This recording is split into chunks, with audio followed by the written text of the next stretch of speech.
ஆண்டவருடைய நாமம் மகிமைப்படுவதாக. இந்த வேத பாட வகுப்புக்கு வந்திருக்கிற உங்கள் யாவருக்கும் ஆண்டவராகிய இயேசு கிறிஸ்துவின் நாமத்தில் வாழ்த்துக்களும் ஸ்தோத்திரங்களும் உண்டாவதாக. விசேஷமாக இந்த வேத பாட வகுப்பை ஆன்லைன் மூலமாய் பார்க்கிற உங்களையும் கர்த்தருடைய ஆலயத்திலிருந்து வாழ்த்துகிறோம், ஆசிர்வதிக்கிறோம். கர்த்தர் உங்களோடு இருப்பாராக. ஒரு தொடர் வேத பாட சத்தியங்களை நாம் தியானித்து வருகிறோம். வெளிப்படுத்தல் 2ஆம் அதிகாரம் 5வது வசனத்தின் பிற்பகுதியை அநேக வாரங்களாக நாம் தொடர்ந்து தியானித்து வருகிறோம். அந்த 2வது வசனம், வெளிப்படுத்தல் 2:5 பிற்பகுதியை நான் வாசிக்கிறேன். இல்லாவிட்டால் நான் சீக்கிரமாய் உன்னிடத்தில் வந்து நீ மனம் திரும்பாத பட்சத்தில் உன் விளக்கு தண்டை அதனிடத்து நின்று நீக்கிவிடுவேன் என்ற வார்த்தைகளை நாம் தியானித்து வருகிறோம். கர்த்தர் ஒரு வாய்ப்பு கொடுக்கிறார். மனம் திரும்பு அப்படின்கிறார். ஆதியிலே கொண்டிருக்கிற அந்த அன்புக்கு திரும்பி வா என்று சொல்லுகிறார். சொல்லிட்டு கூடவே சொல்றாரு, நீ அப்படி செய்யாவிட்டால் நான் சீக்கிரமாய் உன்னிடத்தில் வந்து மனம் திரும்பாதிருக்கிற, எனக்கு கீழ்ப்படியாதிருக்கிற, ஆதி அன்புக்கு திரும்பாதிருக்கிற உன்னிடத்தில் இருக்கிற விளக்கு தண்டை நான் எடுப்பேன் என்று சொல்லுகிறார். ஆண்டவர் எவ்வளவுக்கு எவ்வளவு இரக்கமும் கிருபையும் உள்ளவராக இருக்கிறாரோ அவ்வளவு அவர் நியாய தீர்ப்பின் ஆண்டவராகவும் இருக்கிறார். நீ மனம் திரும்பாத பட்சத்தில் என் பட்டயத்தை நான் கருக்காக்குவேன் என்று சொல்லுகிறார். மனம் திரும்புதலுக்கு ஏற்ற கனியை கொடுங்கள், இல்லாவிட்டால் கோடரியானது மரத்தின் வேரருகே வைக்கப்பட்டிருக்கிறது என்று சொல்லுகிறார். நான் 3 வருஷமாய் சோத்திரிக்கிறோம் இந்த மரத்தை சுற்றி பார்த்து வருகிறேன். இது கனி தராமலே இருக்கிறது. ஆகவே நிலத்தையும் கெடுத்து கொண்டு கனியும் தராமல் இருக்கிற இந்த மரத்தை வெட்டி போடுங்கள் என்று ஆண்டவர் சொல்லுகிறார். ஆகவே ஆண்டவர் அன்புள்ளவர், இரக்கமுள்ளவர், தயவுள்ளவர் என்கிற அதே நேரத்தில் நாம் அவருடைய பொறுமையையும் அவருடைய தயையையும் நாம் தொடர்ந்து அலட்சியப்படுத்தி கொண்டே வருவோமானால் அவர் நியாய தீர்ப்பு செய்யும்படி தம்முடைய பட்டயத்தை கருக்காக்குகிறார் என்று வேதம் சொல்லுகிறதை நாம் கவனிக்க வேண்டும். இந்த வசனத்தில் சொல்லுகிறார், நான் நீ மனம் திரும்பும்படி நான் தருணங்களையும் வாய்ப்புகளையும் கொடுக்கிறேன், நீ அவைகளை பயன்படுத்தாமலேயே இருப்பாயானால் என் நியாய தீர்ப்பு சீக்கிரத்தில் உன்னிடத்தில் வெளிப்படும் என்பதாக சொல்லுகிறார். சீக்கிரமாய் நான் உன்னிடத்தில் வந்து என்று சொல்லுகிறார். ஆகவே நம்முடைய மனம் திரும்புதல் சரியா இருக்க வேண்டும், ஆதி அன்புக்கு திரும்ப வேண்டும். இல்லாவிட்டால் நம்முடைய வாழ்க்கை இருண்டு போகும். இல்லாவிட்டால் தேவனுடைய வெளிச்சம் நம்மேல் இருக்காது. நாம் இருண்டு போன ஒரு நபர்களாய் மாறிப்போவோம். அருமையான தேவனுடைய பிள்ளைகளே, கர்த்தர் நம்மோடு இருக்க முடியாது என்பது மிகுந்த கவனத்தில் கொள்ள வேண்டிய விஷயம். சோத்திருக்கிறோம். ஆகவே ஆவிக்குரிய வாழ்க்கையை கவனம் செலுத்தணும். ஆகவே இந்த வெளிச்சம், விளக்கு, குத்து விளக்கு என்கிற சத்தியங்களை நம்ம தியானிச்சுட்டு வரோம். குத்து விளக்கை குறித்து என்னாகமம் 8:4 ஒரு வசனத்தை பார்க்கிறோம். குத்து விளக்கு எப்படி இருக்க வேண்டும்? கர்த்தர் மோசேவுக்கு காண்பித்த மாதிரியின் படியே அவன் குத்து விளக்கை உண்டாக்கினான் அப்படின்னு போட்டிருக்கிறது. அப்போ குத்து விளக்கினுடைய சத்தியம் என்னன்னா, குத்து விளக்கு கர்த்தர் காண்பித்த மாதிரியின்படி இருக்க வேண்டும். கர்த்தர் காண்பித்த பேட்டர்ன், கர்த்தர் காண்பித்த மாடல், அதில் குத்து விளக்கு இருக்கணும். குத்து விளக்கு நிறைய உலகத்தில் நிறைய குத்து விளக்குகளாக இருக்குது, நிறைய மாடல்லாம் இருக்குது, நிறைய பேட்டர்ன் இருக்குது. ஆனால் ஆண்டவர் சொல்லுகிறார், நான் உனக்கு என்ன மாதிரியை காண்பித்தேனோ அந்த மாதிரியின்படி குத்து விளக்கை உண்டாக்க வேண்டும் என்று சொல்லுகிறார். அல்லேலூயா. யோவான் 13:15 நான் உங்களுக்கு செய்தது போல நீங்களும் செய்யும்படி உங்களுக்கு மாதிரியை காண்பித்தேன். அப்படியானால் இயேசு கிறிஸ்துவின் வாழ்க்கையே மாதிரி வாழ்க்கை தான். அவர் எப்படி வாழ்ந்தாரோ, எப்படி பேசினாரோ, எப்படி நடந்தாரோ, எப்படி சிந்தித்தாரோ, எப்படி சொன்னாரோ அப்படித்தான் நம்முடைய வாழ்க்கையும் அவரை பின்தொடர்கிற வாழ்க்கையாகத்தான் இருக்கணும். அதுதான் ஆண்டவர் சொன்னார், நாமும் அவரை தொடர்ந்து வரும்படி நமக்கு மாதிரியை பின்வைத்து போயிருக்கிறார் என்று பேதுருவிலே நாம் வாசிக்கிறோம். ஆகவே இயேசுவினுடைய மாடல் தான் நம்முடைய மாடல். ஆண்டவர் என்ன காண்பிக்கிறாரோ அந்த மாடல் படி நம்முடைய லைஃப், நம்முடைய வாழ்க்கை, நம்முடைய குடும்பம், நம்முடைய ஜீவியம் இருக்க வேண்டும் என்ற அர்த்தத்தில் சோதரம் கடந்த சில வாரங்களாக நான் தொடர்ந்து வேதப்பாட வகுப்பில் பேசிக்கொண்டு வருகிறேன். அதில் உதாரணமாக ஆண்டவருடைய ஜெப மாடலை நம்ம தியானிச்சுட்டு வரோம். இந்த ஜெப மாடலில் சோதரம் நிறைய காரியங்களை நான் உங்களுக்கு சொல்லி வருகிறேன். கர்த்தருடைய பரிசுத்த நாமத்துக்கு மகிமை உண்டாகட்டும். அவருடைய ஜெப மாடலை குறித்து நான் கடைசியாக சோத்திருக்கிறோம் உங்களுக்கு சில விஷயங்களை, ஒரு 10-12 காரியங்களை நான் உங்களுக்கு சோதர கடந்த வாரம், அதற்கு முந்தின வாரம் தொடர்ந்து நான் பேசிக்கொண்டே வருகிறேன். சோதர போன வாரத்துக்கு முந்தின வாரம் நான் பேசும்போது அவருடைய ஜெப மாடல் எப்படி இருந்தது என்றால், ஸ்தோத்திரத்தோடு கூடிய ஜெப மாடல் அவருடைய மாடல் என்று 11வது குறிப்பாக சொன்னேன். 12வது சொல்லும்போது ஒன்றை செய்வதற்கு முன்பாக அவர் என்ன பண்ணுகிறாருங்க, ஜெபம் பண்ணுகிறார் என்று நான் சொன்னேன். 13வதாக நான் ஒன்றை சொன்னேன், ஒரு ஜெபத்திற்கு பிறகு அடுத்ததும் அவர் என்னதான் செய்கிறாருங்க, ஜெபம்தான் செய்கிறார் என்று. சோத்திரம் போன வாரத்திற்கு முந்தின வாரம் அவருடைய 3 ஜெப மாடலை நான் உங்களுக்கு சொன்னேன். அப்படியானால் இதுவரைக்கும் 13 ஜெப மாடலை, இயேசு கிறிஸ்துவின் 13 ஜெப மாடலை உங்களுக்கு நான் சொல்லியிருக்கிறேன். கர்த்தருடைய நாமம் மகிமைப்படுவதாக. இதற்கு ஆதாரமான ஒரு வசனத்தை நம்ம வாசிச்சுட்டு அந்த ஜெப மாடலுக்கு போயிடலாம். மார்க் எழுதின சுவிசேஷம் 1ஆம் அதிகாரம் 35-36 சோத்திருக்கிறோம். அவர் அதிகாலையில் இருட்டோടെ எழுந்து புறப்பட்டு வனாந்தரமான ஒரு இடத்திற்கு போய் அங்கே என்ன பண்ணினார், ஜெபம் பண்ணினார். 36ஆம் வசனம், சீமோனும் அவனோடு கூட இருந்தவர்களும் அவரை பின்தொடர்ந்து போய் என்று சொல்லப்பட்டிருக்கிறது. ஜெபிக்கிற இயேசுவை பின்தொடர்ந்த சீஷர்கள். இயேசு எப்படி ஜெபிக்கிறார், எவ்விதமாய் ஜெபிக்கிறார் என்று அறிய காண ஜெபிக்கிற இயேசுவை பின்பற்றி போன சீஷர்கள் என்று நாம் வேதத்திலே வாசிக்கிறோம். கிறிஸ்தவ வாழ்க்கையின் ரொம்ப முக்கியமான காரியமே ஜபம்தான். ஜபம்தான் கிறிஸ்தவ வாழ்க்கையினுடைய ஆதாரமான காரியமாக இருக்குது. அந்த விதத்தில் பார்க்கும்போது இயேசு உடைய ஜபம்தான் நமக்கு சிறப்பான மாடல். ஆமாம், என்ன சொல்லுங்க? ஆமாம், ஜப வீரர்னா இயேசு தான். அப்போ இயேசுவை பின்பற்றி தான் நாமும் அப்படியே ஜெபிக்கணும். ஜெபிச்சாதான் நம்முடைய குத்து விளக்கு பிரகாசமாக இருக்கும். அல்லேலூயா. அப்போ தான் நம்ம ஆதி அன்புக்குள்ளே நிலைத்திருப்போம்.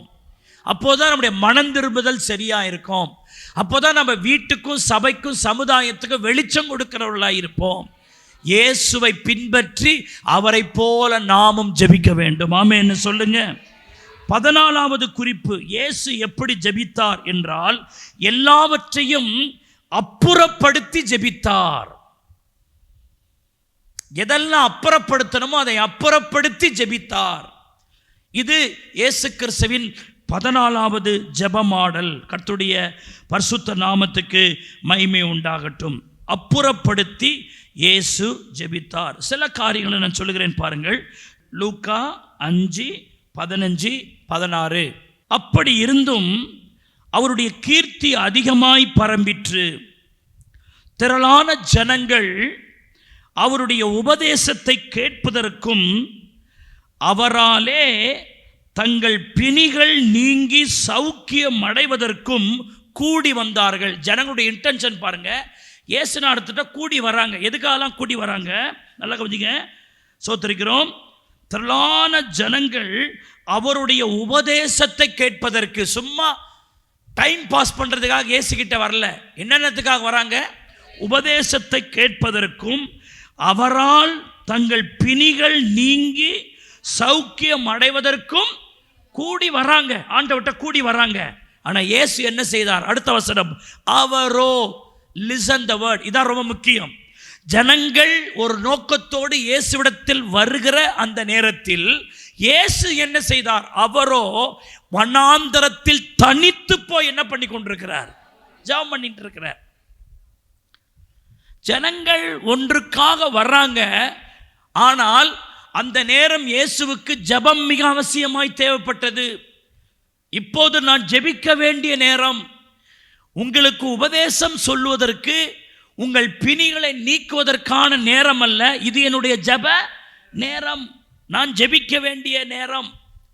ஆகவே நீங்கள் வருகிற அந்த வேலைக்கு இப்போது என்னிடத்தில் இடம் இல்லை. அவர்கள் வந்து விட்டார்களே, உபதேசத்தை கேட்க வந்திருக்கிறார்களே, என்னிடத்தில் ஒரு சுகத்தை பெற்றுக்கொள்ள வந்திருக்கிறார்களே.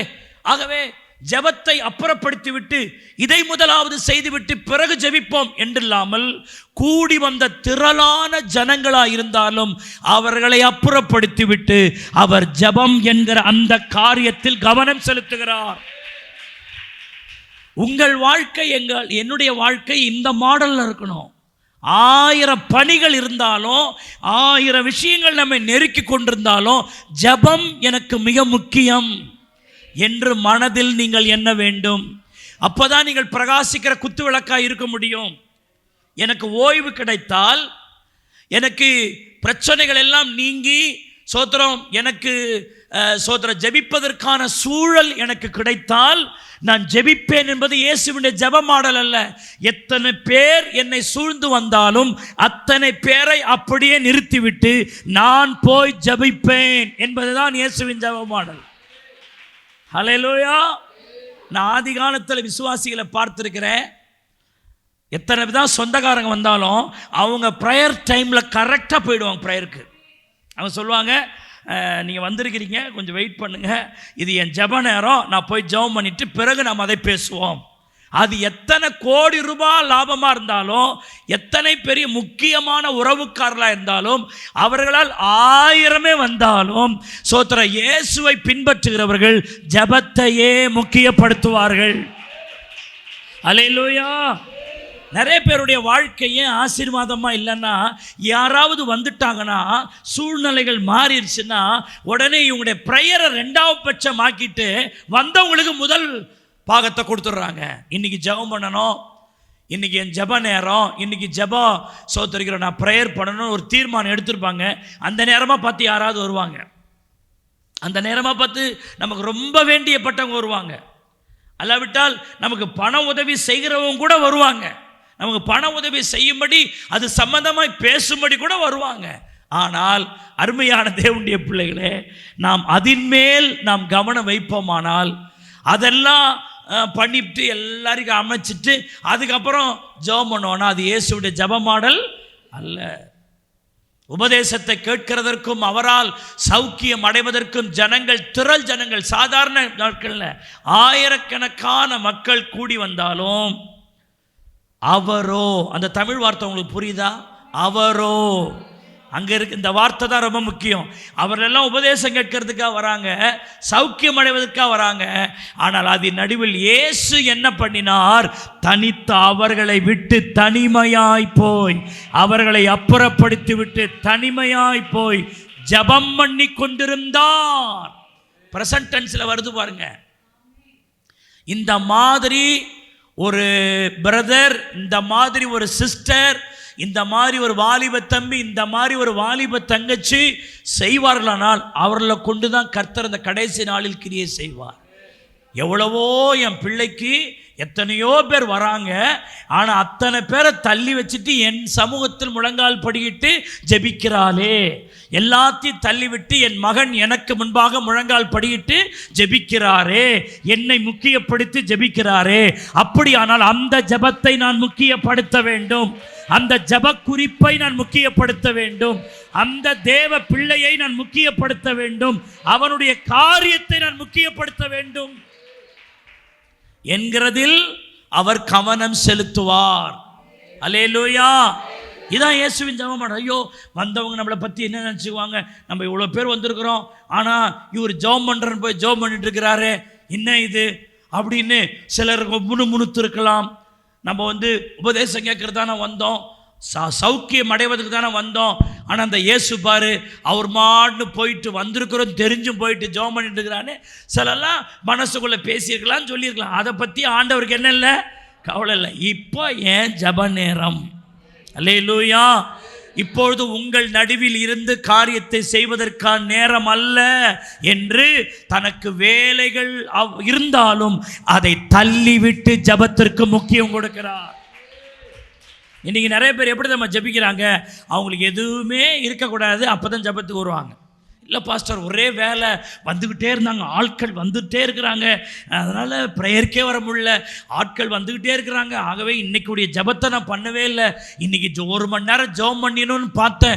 காலையில் அவங்க வந்தாங்க, அப்புறம் மதியானத்துக்கு மேலே இவங்க வந்தாங்க, அப்புறம் சாயந்தரத்தில் அவர் வந்துட்டார், அப்புறம் நைட்டு இவங்க வந்துட்டாங்க. அப்படியே அவங்களோட பேசுறது அந்த வேலை இந்த வேலையில் ஜெபம் பண்ணவே முடியலன்னா நீ தோல்வி அடைந்த விசுவாசி. உன்னை கொண்டு கர்த்தர் இந்த கடைசி காலத்தில் எதுவுமே செய்ய முடியாது. நீ ஒரு ஆர்டினரி விசுவாசியத்தான் இருக்க முடியுமே ஒழிய நீ எல்லாருக்கும் வெளிச்சம் கொடுக்கிற குத்து விளக்காலாம் நீ இருக்க முடியாது. ஹல்லேலூயா. நீ எல்லாருக்கும் பயனுள்ள பாத்திரமா இருக்க வேண்டுமானால் எத்தனை வந்தாலும் அத்தனையும் தள்ளிவிட்டு நான் ஜெபிப்பேன் என்று ஜெபிக்கிற ஒரு தேவ பிள்ளைதான் இந்த கடைசி நாட்களில் தேவை. ஆமென்னு சொல்லுங்க. அருமையான தேவனுடைய பிள்ளைகளே, மத்தேயு 9ஆம் அதிகாரம் இயேசுவினுடைய அந்த ஸ்டைலை பாருங்க. சோத்திருக்கிறோம். மத்தேயு 9 சோத்திருக்கிறோம். அதனுடைய 24வது வசனம். இது எவிரு என்கிற ஜபாலய தலைவனுடைய வீட்டில் ஆண்டவர் வர்ற நேரம். அப்படி வந்துட்டாரு. எவிருவினுடைய அந்த வீட்டுக்கு நேராக வந்துட்டாரு. அங்கே பார்த்தீங்கன்னு சொன்னால் பைபிள் சொல்லுகிறது 23 வசனத்தில், மத்தேயு 9:23, இயேசுவானவர் தலைவனுடைய வீட்டிலே வந்து தாரை ஊதுகிறவர்களையும் இறைகிற ஜனங்களையும் கண்டு அப்படின்னு போட்டிருக்கு. அவர் உள்ள வராரு, அங்கே ஜெபிக்க போகிறார். சோதரிக்கிறாங்க, என் பிள்ளை மரிச்சு போயிட்டா அப்படின்ற ஒரு நிலைமையில் ஆண்டவர் அங்கே வரார். அங்கே இந்த வார்த்தைக்கு என்ன விளக்கம், என்ன விஷயம் தெரியல. ஆனால் இங்கே ஒன்று சொல்கிறேன். 24 ஒரு வார்த்தை சொல்கிறார், விலகுங்கள் அப்படின்னு ஒரு வார்த்தை சொல்கிறார். ஒரு அந்த நான் கற்பனை பண்ணி பார்க்குறேன், ரொம்ப சத்தமாக சொல்லியிருப்பார்னு நினைக்கிறேன், அதிகாரமாக சொல்லியிருப்பார்னு நினைக்கிறேன். தாரத்தம்பட்டை ஊதிக்கிட்டு அழுதுகிட்டு அங்கே ஒரு மாதிரி ஒரு சூழல் இருக்குது. அவர் ஜெபிப்பதற்குரிய சூழல் அங்கே இல்லை, அவர் அற்புதம் செய்வதற்குரிய சூழல் அங்கே இல்லை என்பதை அவர் உணர்ந்து சத்தமிட்டு சொல்லுகிறார், விலகுங்கள் அப்படின்றார். சோத்திரம். அவர் சொல்லாகும், அவர் கட்டளையிட்டால் நிற்கும். விலகுங்கள் அப்படின்னு சொல்லிட்டு 25 பாருங்களேன், ஜனங்களை வெளியே துரத்தப்பட்ட பின்பு அப்படின்றார். இவர் விலகுங்கள்னு சொன்னது மட்டுமல்ல, அவங்களை எல்லாரும் துரத்தினாராம், போங்க வெளியில் அப்படின்ற. துரத்தின பின்பு அவர் உள்ளே பிரவேசித்து. பார்த்தீங்களா, சில நேரங்களில் சில சூழ்நிலைகள் நம்முடைய ஜபத்தையே டிஸ்டர்ப் பண்ணும். விலகுங்கள்னு சொல்கிறாரு, அந்த மாதிரி ஆளுங்களை என்ன செய்கிறாருங்க, துரத்துறாரு. உள்ளே பிரவேசித்து அந்த சின்ன பிள்ளையினுடைய கையை பிடிச்சு ஒரு ப்ரேயர் பண்ணுறாரு. தலித்தாகுமே என்று அபிஷேகத்தில் நிறைந்து அந்த ஒரு சிங்கிள் வேர்டு வருது. ஆனால் அதுக்கு முன்னாடி ஒரு ஜபத்தோடு உள்ளே போயிருக்கிறார். சோத்திரம். அப்போது அங்கே ஆண்டவர் அந்த பிள்ளைக்காக ஜெபிக்க முற்படும் பொழுது அங்கே இருக்கிற தடைகளை அப்புறப்படுத்தித்தான் அதை செய்கிறார். அதை கொஞ்சம் கவனிக்கணும். நீங்கள் சில நேரம் இயேசுடைய ஜெப மாடல்னா, சில வேளை ஜெபிக்கிறதுக்கு முன்னாடியே நம்மளுக்கு அவிசுவாசம் இருக்கும். இந்த விஷயத்துக்காக ஜெபம் பண்ணுறதா, இந்த ஜெபம் பண்ணால் எங்கே நடக்க போகுது அப்படின்னு ஜெபத்துக்கு முன்னாடி உங்களுக்குள்ளும் தடை அல்லது உங்களுக்கு வெளியிலேயும் தடை இருக்குமானால் அந்த தடையை துரத்தி அதை விலக்கி அப்புறப்படுத்தி சோத்தரிக்கிறோம். அப்புறம் முழங்கால் படியிட்டு ஜெபம் பண்ணுறது. அல்லேலூயா, அல்லேலூயா. இப்போ என்னுடைய குறிப்பு அப்புறப்படுத்தி ஜெபிக்கிறார். அதை தான் உங்களுக்கு சொல்லிக்கிட்டு இருக்கிறேன். சோத்தரிக்கிறோம். அருமையான தேவனுடைய பிள்ளைகளே, லூக்கா 8ஆம் அதிகாரம் 54 இதே சம்பவத்தை லூக்கா என்ன எழுதுறார் பாருங்க. லூக்கா 8:54 எல்லாரையும் அவர் வெளியே போக பண்ணி. இந்த அவிசுவாசி அங்கே பார்த்தீங்கன்னா சிறுமி நித்திரையாக இருக்கிறான்னு சொன்னோடனே சுற்றி இருந்தவங்களாம் சிரிச்சாங்களாம், அப்படிலாம் போட்டிருக்கு.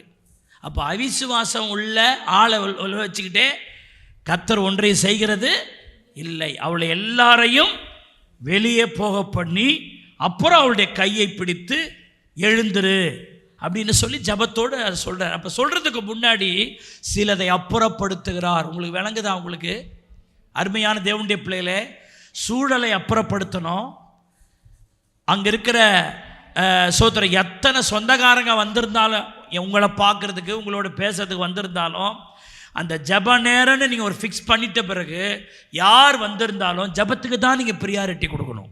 ஜபத்துக்கு தான் உரிமை கொடுக்குற முதல் உரிமையை கொடுக்கணும். நீங்கள் சொந்தக்காரங்க வருவாங்க போவாங்க, ஆனால் கர்த்தர் நீங்கள் ஜெபம் பண்ணணும், இந்த மணிக்கு ஜெபம் பண்ணணும் நீங்கள் பிளான் பண்ணிட்டா அத்தனை மணிக்கு அவரும் வந்துடுறாரு. கைதட்டி கர்த்தரை ஸ்தோத்திரம் பண்ணீங்க.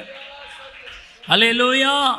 அதை நீங்கள் மனதில் எண்ணி சொந்தக்காரங்க யாராக இருந்தாலும் அவங்கள அப்படியே உட்கார வச்சுட்டு இது என் ஜப நேரம், நான் ஜெபம் பண்ணிட்டு வரேன்னு சொல்லி அவங்க அதுக்கு கோச்சிக்கிட்டு போனாலும் பரவாயில்லன்ற ஸ்டாண்டர்டில் நீ இருக்கணும்.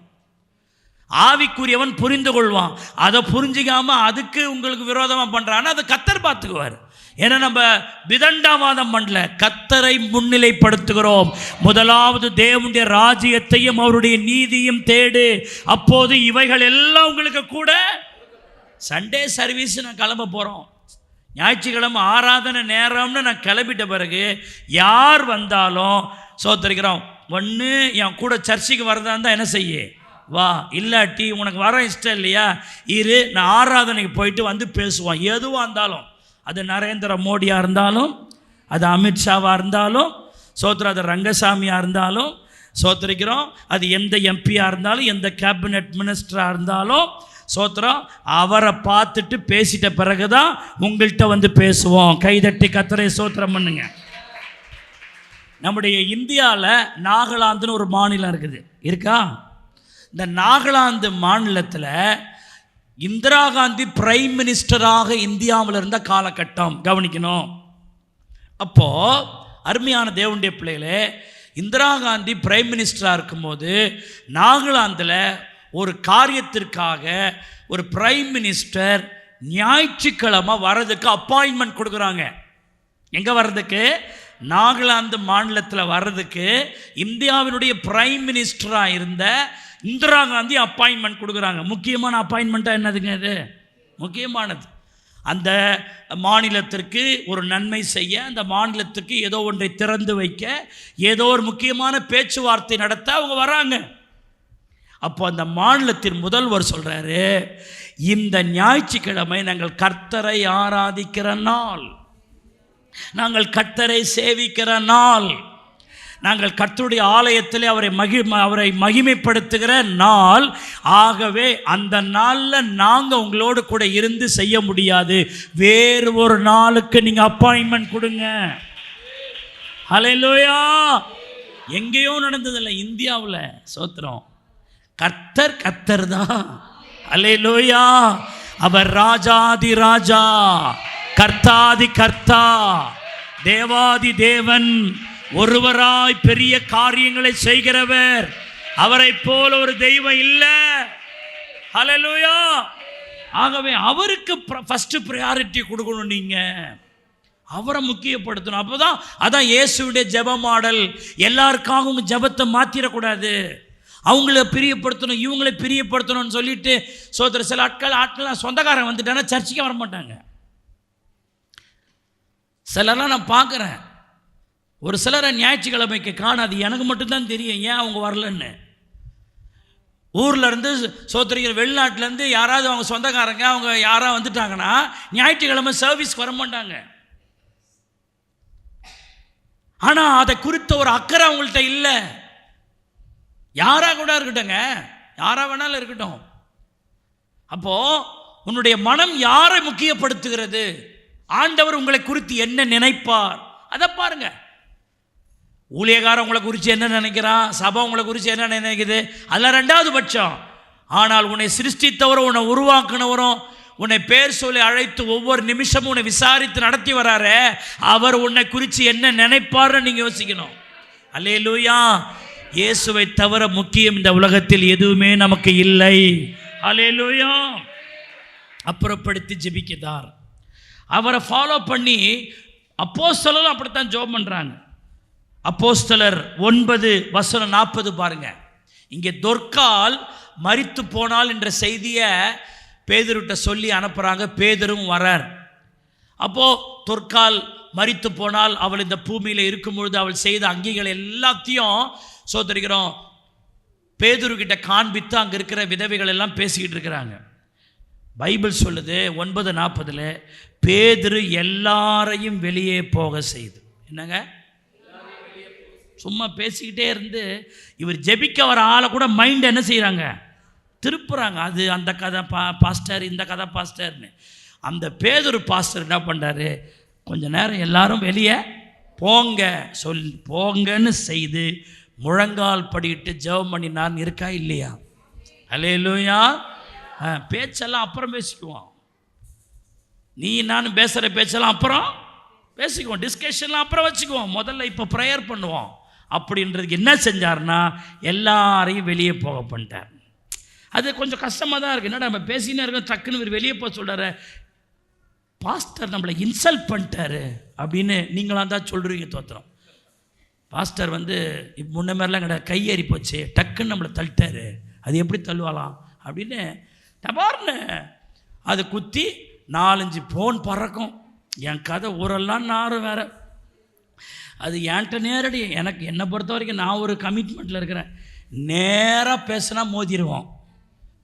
அவங்க இந்தமாரி உங்களை பற்றி சொன்னாங்க பாஸ்டர், நானும் கேட்டுக்கின்னு போயிட்டு தான் இருப்பேன் ஒழிய அதுக்கெல்லாம் நான் எல்லாத்துக்குமே கோவப்பட்டா, எல்லாத்துக்குமே நான் சிந்திச்சா எனக்கு மண்டவலி சூடு ஏறி நான் எங்கேயாவது ஓரமாக உட்காந்துக்கணும்.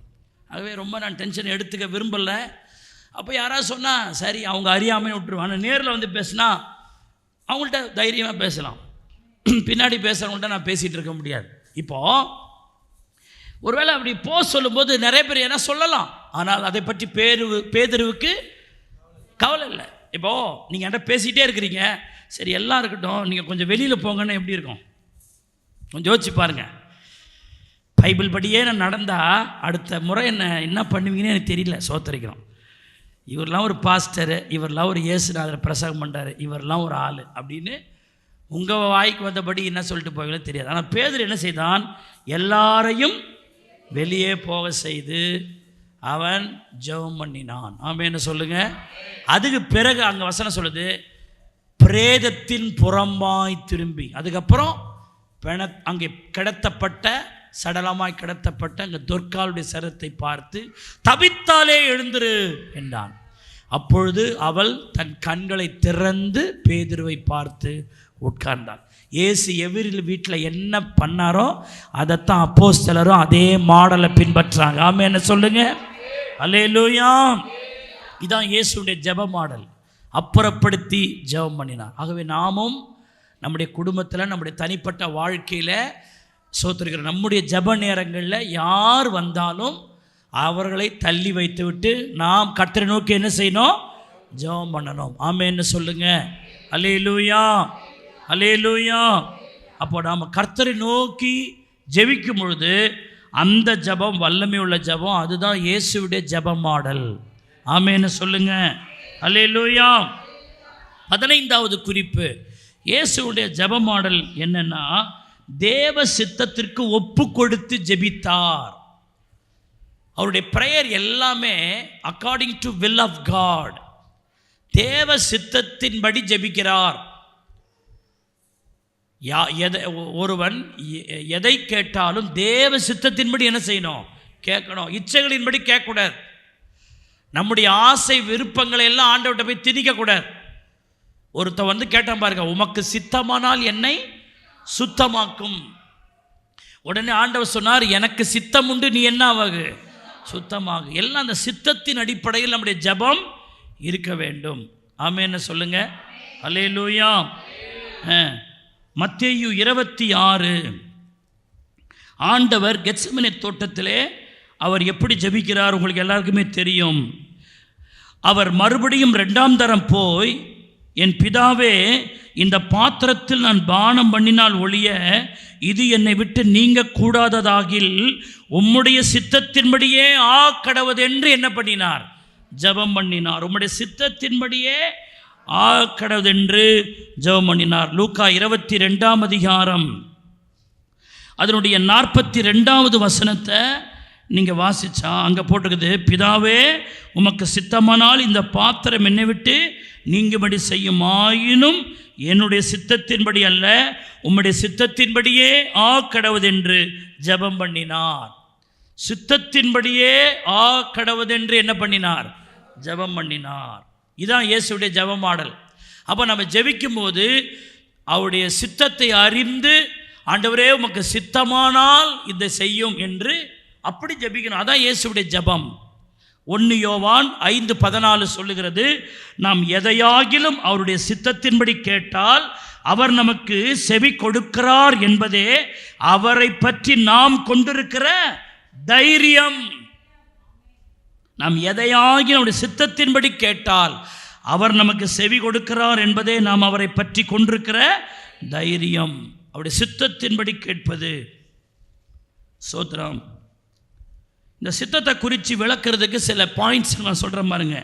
நமது இருதயத்தில் உள்ள சொந்த ஆசைகளுக்கு மூடி போட்டுவிட்டால் நமது காரியங்களில் 100% தேவ சித்தம் நடக்க ஆரம்பித்துவிடும். நான் மறுபடியும் சொல்லுகிறேன், நம்முடைய இருதயத்தில் உள்ள சொந்த ஆசைகளுக்கு, சொந்த விருப்பங்களை நாம் மூடி போட்டுறணும். சில விருப்பங்கள் நமக்குள்ள வரும், ஆசைகள் வரும், அதெல்லாம் மூடி போட்டுவிட்டால் நம்முடைய காரியங்களில் 100% தேவ சித்தம் நடக்க ஆரம்பிக்கும். உதாரணமாக, ஏற்கனவே கிறுக்கி வச்ச ஒரு காகிதத்தில் நாம் ஒன்றை எழுத மாட்டோம்.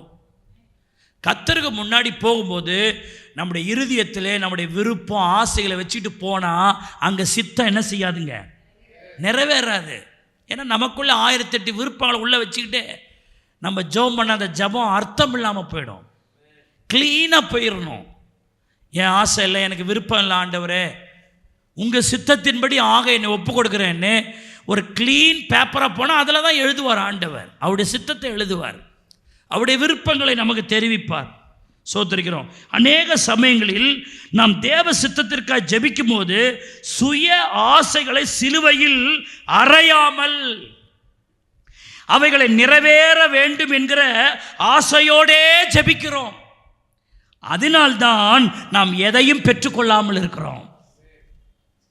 ஒருத்தன் கேட்டானாமே, ஆண்டவரே உங்கள் சித்தத்தின்படி எனக்கு திருமணம் நடக்கட்டும், அது எதிர் விட்டு மேரியார் தான் நல்லா இருக்கும் நானாமே.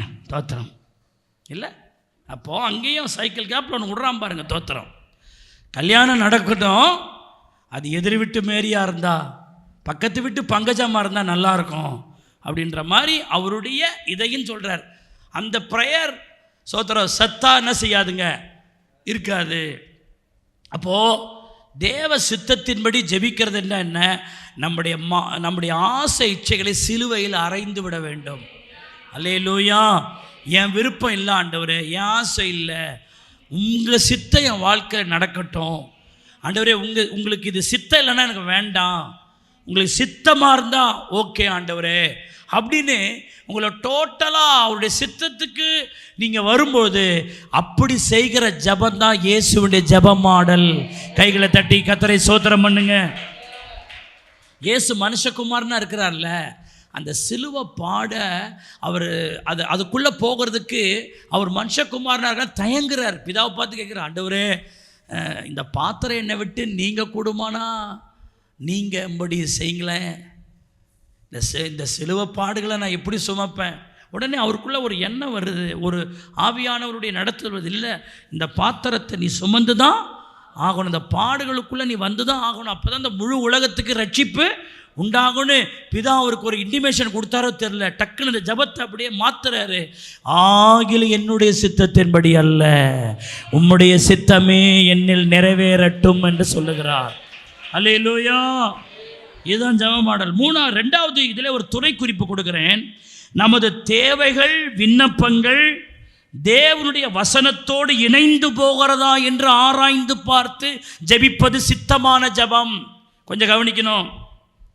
நமது தேவைகள் விண்ணப்பங்கள் தேவனுடைய வசனத்தோடு இணைந்து போகிறதா என்று ஆராய்ந்து பார்க்க வேண்டும். வேதம் அனுமதிக்காத, வேத வசனங்களுக்கு ஒத்து வராத எந்த காரியத்திற்கும் நம்ம ஜெபிக்க கூடாது. அது 100க்கு 100 தேவ சித்தம் இல்லை என்பது உறுதி. நீங்கள் நினைக்கிறது உங்கள் ஆசை விருப்பம் வசனத்துக்கு உட்பட்டதா இன்னும் பார்க்கணும். தேவனுடைய பிள்ளைகளே, அப்போ நல்லா வச்சு கவனிக்கணும். வேதம் அனுமதிக்காத, வேத வசனங்களுக்கு ஒத்து வராத எந்த காரியத்திற்காக நம்ம என்ன செய்யக்கூடாது? ஜெபிக்கக்கூடாது. உதாரணமாக, பீலையாம் தேவனுடைய வார்த்தை இன்னதென்று அறிந்தான். ஒரு முறை அந்த பாலாக் ராஜா வந்தார், நான் பொண்ணு பொருளெல்லாம் தரேன், நீ அந்த ஜனங்களை சபி அப்படின்னாரு. பீலையாம் போய் முதல்ல ஆண்டவர்கிட்ட கேட்டார். ஆண்டவர் என்ன சொன்னார்? நீ அவனோடு போகாத, அவன் காசு வேணாம், அவன் சொல்கிறதுக்கு நீ என்ன செய்யாத, கீழ்ப்படியாத, செய்யாதான்ட்டார். முடிஞ்சு போச்சு இல்லை? அவன் என்ன பண்ணிட்டான்? காசு கம்மியாக வந்துட்டுன்னு சொல்லி பீலையாம் வரமாட்டான்றான் போல இருக்குது. கொஞ்சம் காசு அதிகமாக எடுத்துகிட்டு போனோடனே, 2வது முறை இன்னும் அதிகமாக காசு எடுத்துகிட்டு போன உடனே இவன் என்ன சொல்லணும்? ஏசுனார் தான் போவானான்னு சொல்லிட்டாருப்பா, என்ன நான் வரலப்பா, நீ போப்பான்னு சொன்னால் உத்தமம். ஆனால் அவன் என்ன பண்ணிட்டான்? காசு அதிகமாக சொல்லி மறுபடியும் ஏசுனார்ட்ட போனான். மறுபடியும் ஆண்டவர்கிட்ட போயிட்டு, ஆண்டவரே இதேமாரி வந்து மறுபடியும் வந்து கேட்குறாரு, நான் போவானாமா அப்படின்னு கேட்கும்போது, ஆண்டவர் அவன் சொல்கிறான்றதுக்காக என்ன சொல்லிட்டாருங்க? போன்ட்டார். அதுக்கு பின்னாடி அவனுடைய லைஃபே ஒரு மாதிரி ஆகிப்போச்சு. அப்போது தேவ வசனத்துக்கு ஒத்து வராத எதற்கும் நாம் என்ன செய்யக்கூடாதுங்க. நீ தேவனுடைய பிள்ளை, ஆனால் அவன் தேவ பிள்ளைகளை சபிக்க உன்னை கூட்டிகிட்டு போகிறான். அது வேத வசனத்துக்கு ஒத்து வர காரியமா? அது சொல்லுங்க. வேத வசனத்துக்கு ஒத்து வராத காரியம், அது தேவ சித்தம் இல்லைன்னு விட்டுறணும். 3வது சொல்கிறேன், சூழ்நிலைகளை வைத்து தேவ சித்தம் பார்க்கக்கூடாது. தேவ சித்தம் என்பது தேவனின் சரியான நடத்துதலுக்கு உட்பட்டது. கவனிக்கணும். தேவ சித்தத்தை நிறைய பேர் கண்டுபிடிக்க தெரியல. அதுக்கு தான் நான் இந்த விளக்கங்கள்லாம் கொடுக்குறேன் உங்களுக்கு. சோதனம். சூழ்நிலைகளை வைத்து தேவ சித்தம் பார்க்கக்கூடாது. தேவ சித்தம் என்பது தேவனுடைய சரியான நடத்திப்புக்கு உட்பட்டதா இருக்க வேண்டும். ஆமென்னு சொல்லுங்க. அல்லேலூயா. அநேக சமயங்களில் தேவ சமூகத்தில் காத்திருப்பதை விட்டுவிட்டு அடையாளங்களினால் தேவ சித்தத்தை தீர்மானிக்க பார்க்குறாங்க. ஆண்டவரே, நான் போகிற காரியம் உமக்கு சித்தமானால் எனக்கு முன்னாடி 21C பஸ் வந்தால் அது உங்களுக்கு சித்தம்னு நான் எடுத்துக்கிறேன். என்னங்க, என்ன சி பஸ்ஸு? இல்லை, நான் போகும்போது திடீர்னு சோத்திரம் வேலூர் பஸ் அப்படி கிராஸ் பண்ணுதுன்னா தேவ சித்தனை ஒத்துக்கிறேன். நான் போயிட்டே இருக்கும்போது அந்த பிரதர் அப்படி வந்துட்டார்னா அது உங்களுடைய சித்தம்னு நான் ஒத்துக்கிறேன், நான் போகிறேன்னு சொல்லி சில ஆள் இப்படித்தான் நான் செய்து. பாருங்க, நான் பேசினே இருக்கும்போது சத்தம் வந்து பெல்லு வச்சு பார்த்தோன்னே பாருங்க, பெல்லு சத்தமே நான் சொல்கிற சித்தம்தான் நீராங்க. அந்த கேஸெல்லாம் இப்போ உட்காந்துன்னு இங்கே சிரிச்சின்னு உட்காந்து இருக்குது. தோத்திரம். அதான் இங்கே இருக்கிற பெரிய வேதனை என்னென்னா, அதை பற்றி தான் சொல்லின்னு இருக்கிறேன், ஆனால் அதுவே சிரிச்சிக்கினே உட்காந்து அதுவும் கேட்குது. தோத்திரம். பாஸ்டர் பாரு, பெல் அடிக்குது பத்தியா? அப்பா என்னது நான் பத்தியா? தான் தேவசித்து. இந்த மாதிரி ஆளுங்களை வச்சு நானும் சபையை நடத்துகிறேன். தோத்திரம். அல்லேலூயா. ஆகவே ஒன்றை புரிந்து கொள்ளுங்கள், சூழ்நிலையை வைத்து தேவ சித்தத்தை என்ன செய்யக்கூடாது? பார்க்கக்கூடாது. அல்லேலூயா. நாம் நினைத்தது நடந்து விட்டால், இப்போ பாருங்க, இதுக்கு ஒரு உதாரணம் சொல்கிறேன் பாருங்க. அப்போஸ்தலர் 27:13 பாருங்க. தென்றல் மெதுவாய் அடித்தபடியால் தாங்கள் கோரினது கைகூடி வந்ததென்று எண்ணினார்கள்னு போட்டிருக்கு பாருங்க. கப்பல் எஜமான் மாலுமி ஒரு பக்கம், பவுல் சொல்றாரு, இந்த பிரயாணம் இப்பொழுது நாம் போக கூடாது, ஒரு பெரிய ஆபத்து வருகிறத என்ன செய்கிறேன்? காண்கிறேன். இப்போ நம்ம போகிறது தேவ சித்தம் அல்ல, பிரயாணத்தை நிறுத்துவோம். போகிறது தேவ சித்தம் அல்ல அப்படின்னு ஊழியக்காரன் ஆண்டவருடைய சித்தத்தை அறிந்து சொல்றார். ஆனால் கப்பல் எஜமானும் மாலுமியும் சூழ்நிலையை வைத்து தேவ சித்தத்தை சொல்லுகிறார்கள். என்ன சொல்லுகிறார்கள்? தென்றல் மெதுவாய் அடித்தபடினால் தாங்கள் கோரினது கைகூடி வரும் என்று அவங்க எண்ணி சொல்றாங்க. சூழ்நிலையெல்லாம் சரியாக தான் இருக்குது, அதனால நம்ம பிரயாணத்தை தொடருவோம். ஆனால் கொஞ்ச நேரத்தில் ஒரு கடும் காற்று வந்து மோதி அந்த பிரயாணத்தையே கொலாப்ஸ் ஆகிச்சு. பார்த்தீங்களா? அப்போது சூழ்நிலையை வச்சு நாம் என்ன செய்யக்கூடாதுங்க? தேவ சித்தத்தை தீர்மானிக்க கூடாது. அல்லேலூயா. நான் இப்படி சொல்லுகிறேன், நாம் நினைத்தது நடந்துவிட்டால் அது தேவ சித்தம் என்று ஏமாந்து விடவும் கூடாது. நமக்கு பிரதிகூலமான காரியங்கள் வரும்போது நாம் செய்தது தேவ சித்தம் அல்ல என்றும் சோர்ந்து போகக்கூடாது. சில நேரம் நம்ம நினச்சது நடக்குது அப்படின்னா அது தேவ சித்தம் அப்படின்னு ஏமாந்துடக்கூடாது. சில நேரம் தேவ சித்தம் நம்ம செய்வோம், ஆனால் ஆரம்பம் ஒரு மாதிரி தடைகளாக வர மாதிரி இருக்கும். உடனே அதை வச்சு சோத்திருக்கிறது தேவ சித்தம் இல்லைன்னு ஏமாந்துடவும் கூடாது. அருமையான தேவனுடைய பிள்ளைகளே, வழி நெருக்கமாக இடுக்கமாக இருக்கலாம், ஆனால் முடிவை கர்த்தர் சம்பூர்ணமாய் மாற்றுவார். அல்லேலூயா. உதாரணமாக இப்படி சொல்கிறேன் பாருங்க. ஒரு முறை அப்போஸ்தலர் 16வது அதிகாரத்தில் ஆண்டவர் சொல்லி தான் தன் பிரயாணத்தை ஆரம்பிக்கிறார் பவுல்.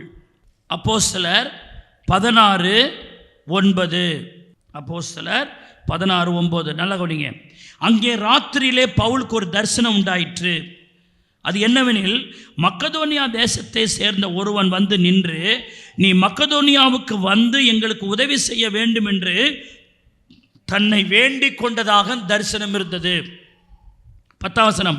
அந்த தரிசனத்தை அவன் கண்டபோது அவர்களுக்கு சுவிசேஷத்தை அறிவிக்கும்படி கர்த்தர் எங்களை அழைத்தார் என்று நாங்கள் என்ன செய்து கொண்டு நிச்சயித்து கொண்டு உடனே மக்கதோனியாவுக்கு புறப்பட்டு போக பிரயத்தனம் பண்ணினோம். அந்த மக்கதோனியாவில் இருக்கிற ஒரு பட்டணம் தான் பிலிப்பு பட்டணம். இந்த 16ஆம் அதிகாரத்தில் கர்த்தர் சொன்னபடியே தான் தன் பிரயாணத்தை ஆரம்பித்து போனான். அங்குதான் பவுலையும் சீலாவையும் அடியோத்தனமாக என்ன செய்தார்கள்? என்னடா, ஆண்டவர் சொல்லித்தான் வந்தோம், ஆனால் அடியும் உதயுமான அந்த வழியாக போவதுதான் தேவசித்தம். ஆனால் அதற்கு பிறகு அங்கே ஒரு பெரிய சபை எழும்பிற்று. கைகளை தட்டி கர்த்தரை ஸ்தோத்திரம் பண்ணுங்க. அல்லேலூயா. நாம் நினைத்தபடி சூழ்நிலைகள் இருப்பதை கொண்டு தேவ சித்தம்னு ஏமாந்துடக்கூடாது. நம்ம போகும்பொழுது தடைகள் வருகிறது என்பதனால் அது தேவ சித்தம் இல்லை என்றும் நாம் எண்ணக்கூடாது. குறிப்பாக சூழ்நிலையை வச்சு எதையும் நாம் தேவ சித்தத்தை என்ன செய்யக்கூடாது? அடையாளம் கொண்டு ஆண்டவர்கிட்ட கன்ஃபார்ம் பண்ணுங்க. பாருங்கள், பவுல் கன்ஃபார்ம் பண்ணுறார். பாருங்கள் என்ன கன்ஃபார்ம் பண்ணுறாரு? நான் அந்த இடத்திற்கு போய் அவர்களுக்கு சுவிசேஷத்தை அறிவிப்பது கர்த்தருக்கு சித்தம் என்று என்ன செய்து கொண்டான்? நிச்சயித்து கொண்டு. அவங்களுக்குள்ள ஒரு சமாதானம் வந்திருக்கும் போல இருக்குது. நிச்சயித்து கொண்டு அந்த காரியத்தை செய்தார். ஆமென்னு சொல்லுங்க. ஆகவே நான் 3 விஷயத்தை சொல்லியிருக்கிறேன் தேவ சித்தத்துக்கு. ஒன்று என்னன்னா, நம்முடைய இருதயத்துள்ள சொந்த ஆசைகளை மூடி போட்டுறணும். அப்போதான் 100க்கு 100 தேவ சித்தம் நம்மில் என்ன செய்யும்? நிறைவேறும். 2வது சொன்னேன், நம்முடைய தேவைகள் விண்ணப்பங்கள் தேவ வசனத்தோடு இணைந்து போகிறதா என்று ஆராய்ந்து பார்க்கணும். அதுதான் தேவ சித்தம். 3வது, சூழ்நிலைகளை வைத்து தேவ சித்தம் என்ன செய்யக்கூடாது? கண்டுபிடிக்கக்கூடாது, பார்க்கக்கூடாது என்றெல்லாம் சொன்னேன். அப்போ நாம் தேவ சித்தத்தை அறிந்து நம்ம என்ன செய்யணும்? ஜெபிக்கணும். ஆமென் என்ன சொல்லுங்கள். அப்போ இன்றைக்கி 2 காரியம் பார்த்துருக்கோம். ஒன்று, எல்லாவற்றையும் அப்புறப்படுத்தி இயேசு என்ன பண்ணார்? ஜெபம் பண்ணார். 2வது, தேவ சித்தத்தின்படி அவர் என்ன பண்ணார்? ஆகவே அவருடைய ஜெபம் வல்லமை உள்ளதாக இருந்தது. ஆமென். அப்போ நம்ம ஜெபமும் வல்லமை உள்ளதாக இருக்க வேண்டுமானால் இந்த ஜெபம் மாடலை நீங்களும் நான் பின்பற்றினால் நம்முடைய விளக்கு பிரகாசித்து எரியும். ஆமென்னு சொல்லுங்க. ஹல்லேலூயா. நம்ம எல்லாரும் கண்களை மூடுவோம், கர்த்தரை நோக்கி பார்க்கலாம், ஜெபிப்போம். எங்களை நேசிக்கிற நல்ல பிதாவே, இந்த நல்ல அருமையான நேரத்திற்காய் நன்றி செலுத்துகிறோம். ஆண்டவரே ஸ்தோத்திரிக்கிறோம். குத்து விளக்கு ஆண்டவரே நீர் காண்பித்த மாதிரியின்படி இருக்க வேண்டும் என்ற வசனத்தை ஆரம்பித்து இயேசுவினுடைய ஜெபம் மாதிரியை ஆண்டவரே ஸ்தோத்திரம் நான் பின்பற்றுவேன் ஆகில் என் குத்து விளக்கு பிரகாசிக்கும் என்று சொல்கிற அந்த அர்த்தத்தோடு ஆண்டவரே சில வாரங்களாக ஆண்டவரே உடைய ஜெப மாடலை தியானிக்க உதவி செய்து கொண்டு வருகிறேன். இன்றைக்கு 2 ஜெப மாடலை பார்த்தோம். எல்லாவற்றையும் அப்புறப்படுத்தி நீர் ஜெபித்தீர்.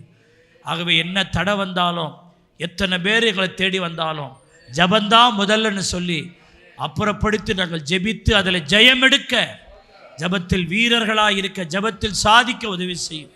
அது மாத்திரமில்லை, எங்கள் விருப்பம், ஆசை, எங்கள் சொந்தத்தை, எங்கள் சொந்த விருப்பங்களை புகுத்தி நாங்கள் ஜெபிக்காதபடி உம்முடைய சித்தத்தை அறிந்து ஜெபித்து ஆண்டவரை நன்மையை பெற்றுக்கொள்ளுகிறவர்களாக என்னை எங்களையும் மாற்றும். ஆண்டவரை இப்படிப்பட்ட ஜெப ஆவி எங்களுக்கு தாரும். நீர் ஜெபித்தது போல நாங்களும் ஜெபிக்க எங்களுக்கு உதவி செய்யும். உம்மை போல ஜெபிக்க எங்களை இன்னும் நடத்தும். ஆண்டவரே சோத்திர சோத்திர. இந்த செய்தியை கேட்ட ஒவ்வொருவரையும் ஆசீர்வதியும். தாழ்த்துற ஒப்பு கொடுக்குறோம். எல்லா கணம், மகிமை, துதி, ஸ்தோத்திரங்கள் எல்லாம் உமக்கே செலுத்துகிறோம். இரட்சகர் மீட்பருமாகிய இயேசு கிறிஸ்துவின் நாமத்தில் ஜெபிக்கிறோம் எங்கள் ஜீவனுள்ள நல்ல பிதாவே. நம்முடைய கர்த்தராகிய இயேசு கிறிஸ்துவின் கிருபை, பிதாவாகிய தேவனுடைய அன்பு, பரிசுத்த ஆவியானவருடைய அந்யோன்ய ஐக்கியம், சிநேக வழிநடத்தல், பாதுகாப்பு, பராமரிப்பு இன்றும் என்றும் சதா நாட்டில் கிறிஸ்துவின் வருகை பரியந்தமும் நம் அனைவரோடு கூட இருப்பதாக. ஆமேன். சபையார் எல்லாரும் சேர்ந்து சொல்லுவோம். என் ஆத்துமாவே கர்த்தரை ஸ்தோத்திரி, என் முழு உள்ளமே பரிசுத்த நாமத்தை ஸ்தோத்திரி. என் ஆத்துமாவே கர்த்தரை ஸ்தோத்திரி. அவர் செய்த சகல உபகாரங்களையும் மறவாதே. அவரின் அக்கிரமங்கள் எல்லாம் மன்னித்து, என் நோய்களை எல்லாம் குணமாக்கி, என் பிராணனை அழிவுக்கு விலக்கி மீட்டு, கிருபையினால் இரக்கங்களினாலும் முடிசூட்டி, நன்மையினால் என் வாயை திருப்தியாக்கி, கழுகு சமானமாய் திரும்ப என் வயதை வாழ வயது போல் ஆக்குகிறார். அல்லேலூயா, அல்லேலூயா, அல்லேலூயா. இயேசுவை போல ஜெபிப்போம். கர்த்தர் நம்மை ஆசீர்வதிப்பாராக. ஆமேன், ஆமேன், ஆமேன்.